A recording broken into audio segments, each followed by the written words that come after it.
France की सबसे बड़ी अदालत के एक फैसले ने पूरी दुनिया में सुर्खियां बटोरी। फ्रांस की मीडिया के मुताबिक उस कोर्ट ने स्कूलों में मुस्लिम छात्राओं के अबाया पहनने पर बैन के सरकारी फैसले को बरकरार रखा। फ्रांस की सरकार ने पिछले हफ्ते स्कूलों में अबाया पहनकर आने पर रोक लगा दी थी। सरकार के इस फैसले के खिलाफ वहां के एक मुस्लिम संगठन ने कोर्ट का दरवाजा खटखटाया था, लेकिन कोर्ट ने फ्रांस सरकार के फैसले को सही ठहराते हुए स्कूलों में छात्राओं के अबाया पहनने पर पाबंदी को बरकरार रखा। फ्रांस की मीडिया के मुताबिक कोर्ट ने सरकार के फैसले के खिलाफ दर्ज सभी शिकायतों को खारिज कर दिया। अबाया बुर्के की तरह का एक पहनावा होता है।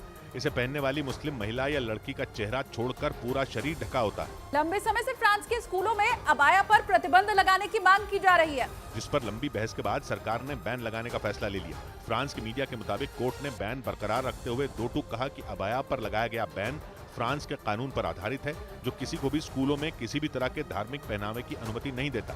इस बीच पश्चिम एशिया के देश लेबनान के सबसे बड़े फिलिस्तीनी शरणार्थी कैंप में एक बार फिर हिंसा भड़क गई। वहां दो गुटों में बीते एक महीने के दौरान कई बार खूनी झड़पें हो चुकी हैं। एक रोज पहले दोनों गुटों में एक बार फिर जबरदस्त गोलीबारी हुई, जिसका एक वीडियो सामने आया जिसमें रात के वक्त फिलिस्तीनी शरणार्थी कैंप के अंदर दो गुटों के लोग एक दूसरे के खून के प्यासे नजर आए। झड़प के बीच एक जोरदार धमाके की आवाज सुनाई दी, जिसके बाद वहां आग लग गई। अफरा तफरी के बीच लोग जान बचाकर भागते दिखे। इस बीच गोलियों की तड़तड़ाहट से पूरा इलाका गूंज उठा। जिस फिलिस्तीनी शरणार्थी कैंप में हिंसा भड़की वो दक्षिणी लेबनान में है।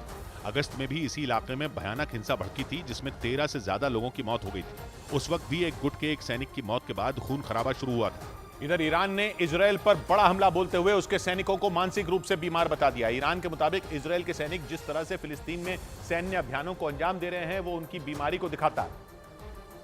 और ईरान ने आरोप लगाया कि इजरायल के जवान आतंकवादियों से लड़ने के नाम पर फिलिस्तीनियों को निशाना बनाते हैं। ईरान ने इजरायल के सैनिकों पर वार करने के लिए 10 जुलाई को हुई एक घटना का जिक्र किया। ईरान ने आरोप लगाया कि उस वक्त इजरायल के सैनिकों ने वेस्ट बैंक में एक ऑपरेशन के दौरान 5 महिलाओं के साथ बर्बरता की थी।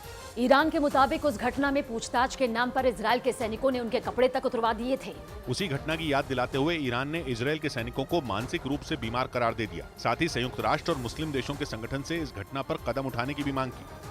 उधर अमेरिका के कैपिटल हिल हिंसा मामले में पूर्व राष्ट्रपति डोनाल्ड ट्रंप के पूर्व सलाहकार को कोर्ट ने दोषी करार दिया। उन पर हिंसा की जांच करने वाली कमेटी के समन्स का जवाब नहीं देने और जांच में सहयोग नहीं करने के आरोप लगे थे। कैपिटल हिल हिंसा मामले में करीब 1000 से ज्यादा लोगों पर केस दर्ज किया गया था और हिंसा की जांच के लिए एक कमेटी का गठन कर दिया गया था, जिसने इस मामले में आरोपी ट्रंप के पूर्व सलाहकार पीटर नवैरो को कई बार समन्स भेजे, लेकिन अमेरिकी मीडिया के मुताबिक उन्होंने उनका कोई जवाब नहीं दिया। जिसके बाद वाशिंगटन डीसी की जिला अदालत ने उन्हें अमेरिका की संसद की अवमानना करने का दोषी ठहरा दिया। उनकी सजा तय करने के लिए जनवरी में कोर्ट में सुनवाई होगी। हालांकि पीटर नवैरो ने कोर्ट के इस फैसले के खिलाफ ऊपरी अदालत में अपील करने के संकेत दिए। 2 दिन पहले इसी मामले में डोनाल्ड ट्रंप के एक समर्थक को 22 साल कैद की सजा सुनाई गई थी, जो कैपिटल हिल हिंसा मामले में सुनाई गई अब तक की सबसे बड़ी सजा है। क्योंकि 6 जनवरी 2021 को अमेरिका की राजधानी वॉशिंगटन डीसी के कैपिटल हिल इलाके में जो कुछ हुआ था उसने पूरी दुनिया चौंक गई थी। अमेरिका में 2020 में हुए राष्ट्रपति चुनाव में रिपब्लिकन पार्टी के नेता डोनाल्ड ट्रंप को बाइडेन ने हरा दिया था। आरोप है कि इसी के बाद ट्रंप समर्थकों ने चुनाव में धांधली का आरोप लगाते हुए कैपिटल हिल इलाके में